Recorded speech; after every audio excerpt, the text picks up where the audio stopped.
What is super financial education? Supersize Your Business Annual Challenge, day 86. Sharon Horne-Ellstrom here with a late night version of our annual challenge. Been traveling for the last almost 2 weeks with my daughter and my two granddaughters for spring break.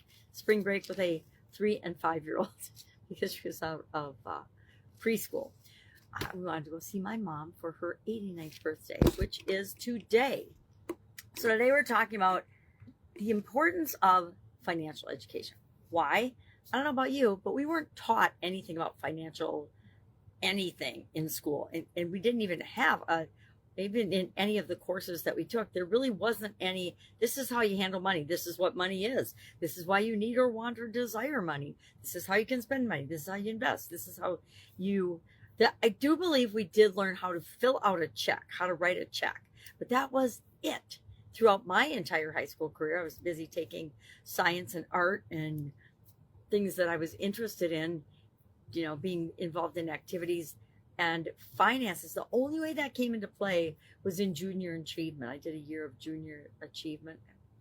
A year or two. I think I did 2 years of junior achievement and then lost interest because there was many other things to be involved in. But since no one ever teaches you unless your family teaches you about money. And the thing is, our family does teach us about money. But if they do or they don't, they're still teaching us about money. And we adopt beliefs and practices and ideas and thoughts and feelings about money that generally have nothing to do with money itself. We're also going to talk about the you in our super process today. We started yesterday by identifying what is it that we want with respect to financial health and well-being. And I think I picked something along the lines of building my school community. And what do I want with that? And how do I build it? I think I probably said monetize my school community, since I've had it for several months and I have not even begun to monetize that community. And then today, you stands for uncovering what the current situation is, uncovering what is going on with respect to the item that we decided that we were going to, the challenge area we either have that we want to improve, or a goal area that we have that we want to achieve. And I say achieve by the end of this year because it's an annual challenge. We want to set goals and achieve them by the end of the year. So that will determine how big a goal we set based on how much time we have to actually achieve that goal. So let's talk about finances today and financial education specifically. And again, we want to talk about it because usually nobody teaches us about it. So we need to take personal responsibility for this area and aspect of our life. Go out, get the education we need, apply that education, and create the financial health, well-being, and future that we want for ourselves and those we love and care about. Well, how do we go about doing that? Read books, listen to podcasts. Nowadays, there's so many options. Back when I was growing up, it's our parents either taught us or we were swimming in deep water without a life vest on our own, trying to figure things out ourselves. And both are possible, right? We can blame our parents because they didn't teach us how to handle money well, or they had false beliefs about money. Or we can just say, hey, thanks for showing me what not to do. Here's what I'm going to learn about and do instead. We can take courses. We can take seminars. We can go to workshops. I love reading books because books are about the least expensive form of getting a huge amount of knowledge from people that are expert in the areas that we're not. So read Rich Dad, Poor Dad. Read anything by Robert Kiyosaki. Read Tony Robbins' book about money and about investing and about business, if that's the track you want to take in terms to earn your money. Find people to follow on social media, reputable experts, real experts on social media. I realized and found out recently that one of my idols had feet of clay, and I was sorely disappointed. But that's what happens sometimes if we idolize people. They're just people, right? We're all just humans trying to do the best we can.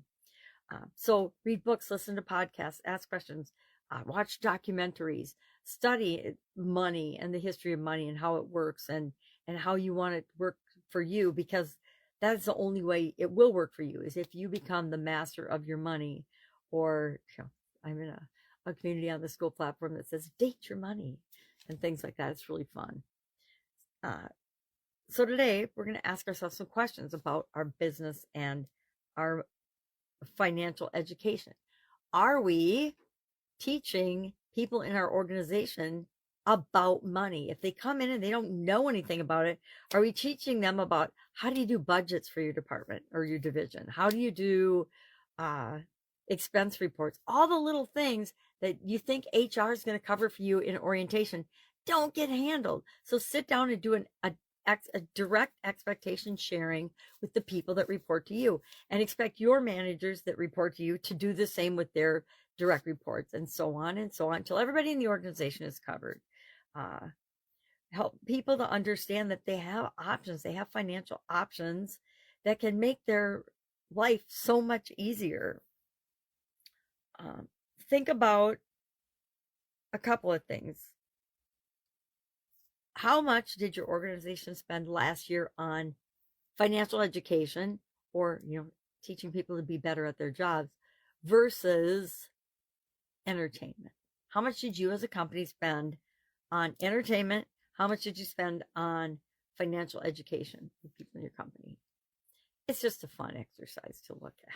The vast majority of organizations, us as individuals, the vast majority of us spend far, far more on entertainment in any given time period. It could be a week, it could be a month, it could be a year, than we do on our financial education.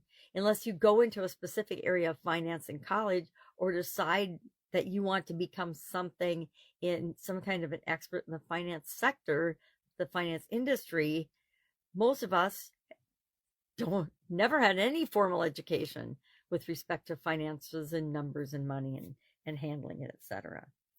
Think about your financial concepts and strategies. What financial concept and strategy, and I think this will be our share in the comments below today, have you learned and applied that really made a huge impact on you and had either positive or negative? Let's be honest. If you implemented something and it had a huge negative impact on you financially, and I've got stories like that too. I had a super duper bad business partner, which had a huge, devastatingly negative effect on me, and I turned that sucker around to be a positive, and that taught me way more than if I'd had the right business partner in the first place.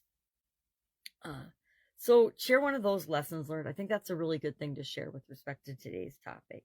And then maybe ask yourself, how would our business finances and numbers be different if we commit to learning about money over the next 30 days? What might happen to our finances?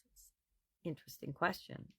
All right, that's pretty much all I've got today. I am working at the end of the day. I wasn't going to do my videos today. I was going to give myself permission to skip them, but I still have to do them because we're doing annual challenges. So I need today's challenge.